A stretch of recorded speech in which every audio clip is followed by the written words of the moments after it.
Cricketers welfare association কোয়াপ এর নতুন সভাপতি হিসেবে দায়িত্ব নেওয়ার পর থেকেই মোহাম্মদ মিঠুনের কাঁধে এখন শুধু ব্যাট নয়, দায়িত্বের ভারও অনেক বেড়ে গেছে। দীর্ঘদিন অবসরপ্রাপ্ত ক্রিকেটারদের হাতে থাকা এই সংগঠনের নেতৃত্ব এবার উঠেছে মাঠের সক্রিয় এক ক্রিকেটার সিনিয়র ব্যাটার মোহাম্মদ মিঠুনের হাতে। তার সহযাত্রীদের দলে রয়েছেন নতুন প্রজন্মের তারকারাও, যেমন 2020 অনূর্ধ্ব-19 বিশ্বকাপ জয়ী অধিনায়ক আকবর আলী। এনসিএল টি-20-র ফাইনাল যেন প্রতীকী এক মঞ্চে পরিণত হয়েছে। এক পাশে সভাপতি মোহাম্মদ মিঠুনের খুলনা, অন্য পাশে কমিটির তরুণ সদস্য আকবর আলীর রংপুর। মাঠের লড়াইটা তাই শুধু শিরোপার নয়, প্রজন্মের অভিজ্ঞতা আর তরুণ উদ্যমেরও সংঘাত। ব্যাট হাতে নেতৃত্ব দিয়েছেন মিঠুন নিজেই। 32 বলে 44 রানের কার্যকর এক ইনিংস খেলে দলের সেরা স্কোরার হয়ে ঠান্ডা মাথায় ইনিংস গড়ার মধ্যে ছিল নেতৃত্বের ছাপ, ছিল বোঝাপড়ার পরিপক্কতা। কিন্তু মাঠের বাইরের বাস্তবতাও এখন সমান কঠিন।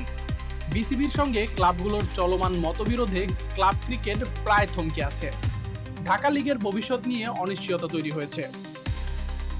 এমন সময়ে কোয়াপ সভাপতি হিসেবে মিঠুনের দায়িত্ব শুধু খেলোয়াড়দের প্রতিনিধিত্ব নয়, সমঝোতার পথ খুঁজে বের করাও। এনসিএল শেষে ঢাকায় ফিরেই তার সামনে সেই কঠিন কাজ, বিসিবি ও ক্লাবগুলোর মধ্যে সেতু বন্ধন গড়ে তোলা, ক্রিকেটের চলমান অচলাবস্থা দূর করা। মিঠুনের ক্রিকেট ক্যারিয়ারটাও কম ওঠানামার নয়। জাতীয় দলের হয়ে দীর্ঘ সময় সুযোগ পেলেও প্রত্যাশা পূরণ করতে পারেননি তিনি। ব্যর্থতার দিনে ছিলেন ট্রলের নিশানায়, কখনো সামাজিক যোগাযোগ মাধ্যমে উপহাস, কখনো সমালোচনার ঢেউ সামলাতে হয়েছে। কিন্তু সময়ের সাথে বদলেছে তার ভূমিকা। আজ সেই মিঠুনই হয়ে উঠেছেন ক্রিকেটারদের কণ্ঠস্বর, যার হাতে এখন দেশের ক্রিকেটের স্থিতি ফেরানোর দায়িত্ব। ব্যাটে যে স্থিরতা খুঁজে পাননি অনেকে, সেটাই এখন খুঁজছেন তার নেতৃত্বে, বাংলাদেশ ক্রিকেটের শান্তি ও সমঝোতার পথে।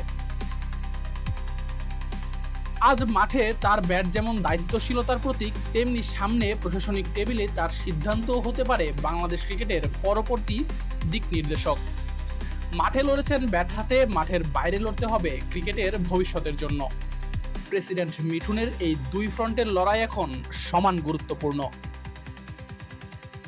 আশিকুর রহমান শান্ত, ডি স্পোর্টস।